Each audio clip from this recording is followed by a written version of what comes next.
नमस्कार, news state Madhya Pradesh Chhattisgarh के digital platform पर आपका स्वागत है। मैं हूं आपके साथ साक्षी गुप्ता। बात करेंगे आज ईरान और इजराइल के हमले की।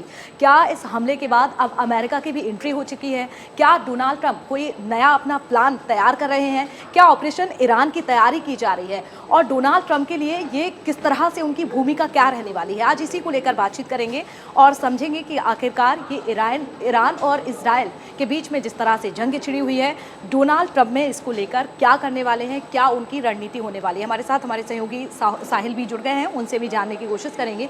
देखिए साहिल, हम देख रहे हैं कि मिडिल ईस्ट में लगातार इस समय जंग छिड़ी हुई है। एक तरफ हमने देखा कि जब अमेरिका में चुनाव हुआ उस समय डोनाल्ड ट्रंप ने यही कहा लगातार कि अगर वो राष्ट्रपति बनते हैं तो कहीं ना कहीं जो ये सियासी जंग जो है, ये हमले लगातार हो रहे हैं, शांति की बात उनकी ओर से कही गई। लेकिन इजराइल की बात करें दूसरी तरफ, तो इजराइल चाहता ही नहीं है कि शांति हो, लगातार तैयार है इजराइल की ओर से।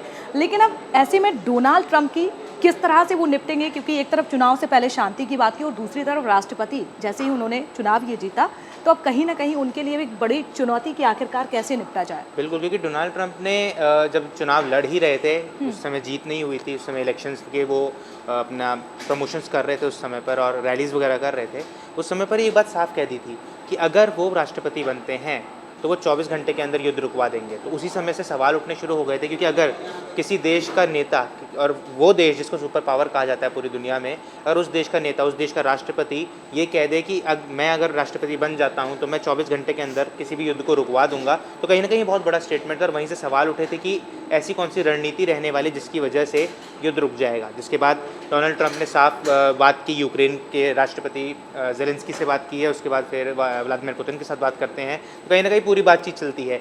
अब इसको लेकर, क्योंकि ये था रशिया यूक्रेन का जो युद्ध चल रहा है, उसको लेकर ये पूरी बातचीत चल रही थी। मगर कहीं ना कहीं एक जो युद्ध चल रहा है मिडिल ईस्ट में, जो कि ईरान और इजराइल के बीच चल रहा है, तो ये ईरान और इजराइल का जो युद्ध है ये कहीं ना कहीं शुरू हुआ है गाजा वाले युद्ध से। क्योंकि जो इजराइल है, इजराइल की सीधी नीति रहती है कि अगर आप हम पर अटैक करते हैं, अगर आप हम पर हमला करते हैं तो हम चुप नहीं बैठेंगे, और जिस इंटेंसिटी के साथ, जिस तरीके के साथ आपने हम पर अटैक किया, उससे डबल इंटेंसिटी के साथ हम आप पर अटैक करने वाले हैं। अब इसी जो ये पूरा चल रहा था, चाहे ईरान अटैक करे, चाहे हिजबुल्ला उस पर अटैक कर रहा था, चाहे यहाँ से इजराइल अटैक कर रहा था, इस कड़ी में एक जो चीज़ हुई है वो हुआ ये है कि जो लाल सागर यानी जो रेड सी है, वहाँ पर जो हूती विद्रोही हैं जो कि यमन में है, जिनका कंट्रोल यमन पे चलता है, उन्होंने अमेरिका के जो वॉरशिप्स हैं जो वहाँ पर पेट्रोलिंग करते हैं उन पर अटैक कर दिया है। तो कहीं ना कहीं अब हम इनडायरेक्टली बोले या डायरेक्टली बोले, कहीं ना कहीं इस पूरी वॉर में, क्योंकि अगर अमेरिका पे अटैक होता है, ये चाहे वर्ल्ड वॉर 1 रही, लेकिन ये अमेरिका के लिए पलटवार था, क्योंकि अमेरिका ने इससे पहले जिस तरह से हमने देखा कि V2 बॉम्बर से जो अटैक किया था, कहीं ना कहीं ये अमेरिका को ये पलटवार मिला। लेकिन अमेरिका अब कैसे निपटेगा, एक बहुत ही बड़ा सवाल ये भी है कि देखिए, क्योंकि अगर V2 की हम बात करते हैं तो ये सबसे बड़ा हथियार और दुनिया का सबसे महंगा हथियार भी है जो अमेरिका के पास है, और कितने सालों के बाद ये अमेरिका ने इसका यूज़ किया है। बिल्कुल, क्योंकि ये जो हथियार यूज़ किया गया था ये एक स्टेल्थ चॉपर है। स्टेल्थ चॉपर का मतलब ये होता है कि वो काफ़ी लो लेवल से जाता है, काफ़ी इस तरीके से जाएगा कि वो रेडार में ना आए, और रेडार में ना आके वो अटैक करके वापस भी आ जाता है। तो कहीं ना कहीं ये एक अटैक जो किया गया था अमेरिका द्वारा किया गया, क्योंकि अमेरिका ने क्या कहा था कि हमने जो अटैक किया है यमन पर, हूती विद्रोहियों पर जो अटैक किया गया है, ये अटैक वो है जो कि हमने उनके ठिकानों को, जो उनके 5 ठिकानों पर अटैक किए गए थे, वहाँ पर क्या थे, वहाँ पे वेपन्स थे। तो कहीं ना कहीं कोशिश की गई थी कि अगर इजराइल का साथ दिया जाए युद्ध में, तो कहीं ना कहीं उस अटैक को करके वो जो वेपन वहाँ से ट्रांसफ़र किए जा रहे थे, क्योंकि देखिए ईरान अभी तक खुलकर युद्ध में नहीं सामने आया है। ईरान भले ही धमकियाँ देता रहा हो कि हम आप पर अटैक कर देंगे। सिर्फ एक ही अटैक ईरान ने किया था जो कि हसन नसरल्ला की मौत के बाद था, उसके बाद से कोई भी अटैक नहीं है, उसके बाद से सिर्फ धमकियाँ दी गई हैं। तो अटैक कर कौन रहा है?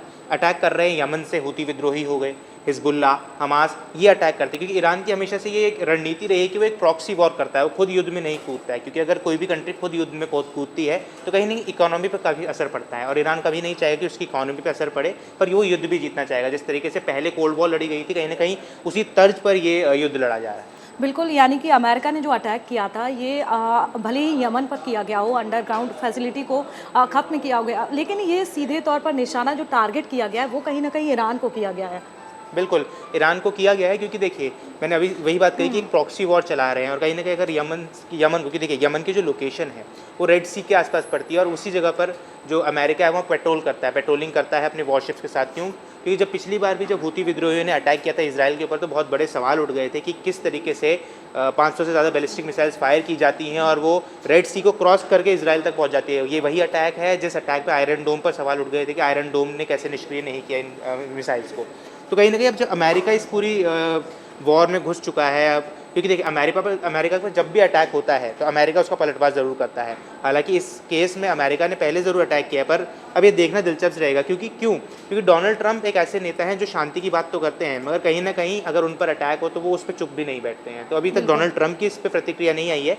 हालांकि उनके विदेश मंत्री ने साफ कहा है कि हाँ, हम पर अटैक हुआ था, 5 से 6 ड्रोन्स थे और कई आर्टिलरीज फायर की गई थी, सबमरीन से फायर किया गया हमारे ऊपर। हालांकि जो वहाँ पर मौजूद थे सैनिक थे, उन्होंने उसको निष्क्रिय कर दिया, उसमें ज़्यादा कोई प्रॉब्लम नहीं आई है, ज़्यादा डैमेज नहीं हुआ है। मगर कहीं ना कहीं अब क्योंकि अमेरिका पर अटैक हुआ है तो हो सकता है कि बहुत बड़ा अटैक हमें देखने को मिल सकता है। बिल्कुल, और मिडिल ईस्ट में जब भी देखिए इस तरह के अटैक होते हैं, जो हमले होते हैं, कहीं ना कहीं एक बात तो स्पष्ट है, दुनिया भी देखती है कि अमेरिका हमेशा सपोर्ट करता है इसराइल का, इसराइल के साथ अमेरिका हमेशा खड़ा हुआ है। लेकिन जिस तरह से ये ईरान ऑपरेशन को लेकर हम बात कर रहे हैं, इसकी कमान कहीं ना कहीं ऐसा लगता है साहिल की जैसे बेंजामिन नेतन्याहू को दे दी गई हो, क्योंकि जिस तरह से हमने देखा कि जो हाल ही में अभी विल्डर स्टीफन को प्रभारी बनाया गया है और वो उस समुदाय से आते हैं, विद्रोही यहूदी समुदाय से आते हैं आई थिंक।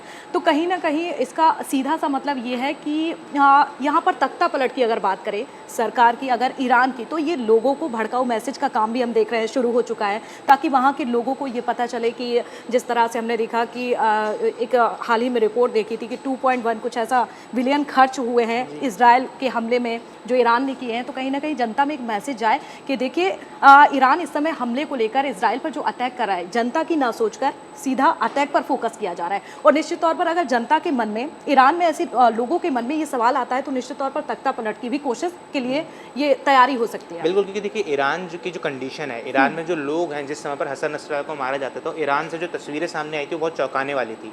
ये माना जा रहा था कि ईरान में हो सकता है कि इसका शोक मनाया जाए, पर इसके बिल्कुल उलट हुआ था। ईरान में लोगों ने इस बात की खुशी मनाई थी कि हसन नसरल्लाह को मारा गया, बल्कि भारत की तरफ से ऐसे वीडियो सामने आए थे, कुछ प्रोटेस्ट सामने आए थे कि जिसमें उसको शहीद बताया गया था। मगर हाँ, ईरान में बिल्कुल इसका विपरीत हुआ था। तो कहीं ना कहीं ये जो पूरा वॉर चल रही है, पूरी वॉर कहीं ना कहीं हो सकता है कि तख्ता पलट को लेकर चल रही है, और जिस दिन ईरान में तख्ता पलट होता है कहीं ना कहीं ये वॉर रोक दी जा सकती है। लेकिन ऐसे में भारत की भूमिका क्या होने वाली है? डोनाल्ड ट्रंप देखिए जब राष्ट्रपति पहले थे वो, तब भी हमने देखा कि इसराइल के लिए कई बड़े काम उन्होंने किए हैं। अब लेकिन जिस तरह से एक तरफ प्रधानमंत्री नरेंद्र मोदी भी बात करते हैं शांति की, दूसरी तरफ डोनाल्ड ट्रंप भी यही बात करते हैं, तो भारत की भूमिका क्या रहने वाली है ऐसे में? देखिए, भारत की बहुत अहम भूमिका रह सकती है। भारत कह चुका है कि हम चाहते हैं शांति प्रस्ताव रखना। अब वो दोनों देशों के बीच में शांति प्रस्ताव रख सकता है। अभी तक ऐसे खुल के कोई बात सामने नहीं आई कि ईरान इसराइल पर कुछ बातचीत की, क्योंकि देखिए इसराइल के साथ भारत के काफ़ी अच्छे नाते हैं और ईरान के साथ भी काफ़ी अच्छे नाते हैं, क्योंकि ईरान से हम लोग इंपोर्ट करते हैं काफ़ी मात्रा में जो क्रूड ऑयल है, और इसराइल से हम काफ़ी मात्रा में वेपन्स या हम कहीं टेक्नोलॉजी जो है हम वहाँ से लेते हैं। तो कहीं ना कहीं दोनों देशों के बीच में एक भारत चाहेगा कि दोनों के बीच में अपना सामंजस्य बैठ जाए, शांति रहे। क्योंकि अगर शांति नहीं होती है तो कहीं ना कहीं भारत पर इसका असर देखने को मिलेगा। अगर ईरान पर अटैक होता है, ईरान के ऑयल फील्ड्स पर अटैक होता है, तो कहीं ना कहीं उससे कच्चे तेल की कीमतें बढ़ जाएंगी, जिस वजह से भारत में महंगाई दर काफ़ी ज़्यादा बढ़ सकती है। ये भी बहुत बड़ा पॉइंट है। और हालांकि अब देखना होगा कि आने वाले दिनों में किस तरह से अमेरिका अपनी भूमिका निभाएगा, डोनाल्ड ट्रंप की क्या अहम रणनीति रहने वाली है, कैसे डील करेंगे वो, भारत किस तरह से अपनी भूमिका निभाएगा, और क्या मिडल ईस्ट में शांति की बात जो कही गई थी वो होगी डोनाल्ड ट्रंप के आने से या फिर नहीं होगी, ये तो आने वाला वक्त बताएगा। लेकिन आपका क्या रिएक्शन है ये हमें कॉमेंट में ज़रूर बताइएगा। और तमाम खबरों के लिए देखते रहिए news state Madhya Pradesh Chhattisgarh. News nation अब व्हाट्सएप पर खबरों की ताजा अपडेट के लिए न्यूज नेशन के इस क्यूआर कोड को स्कैन करें।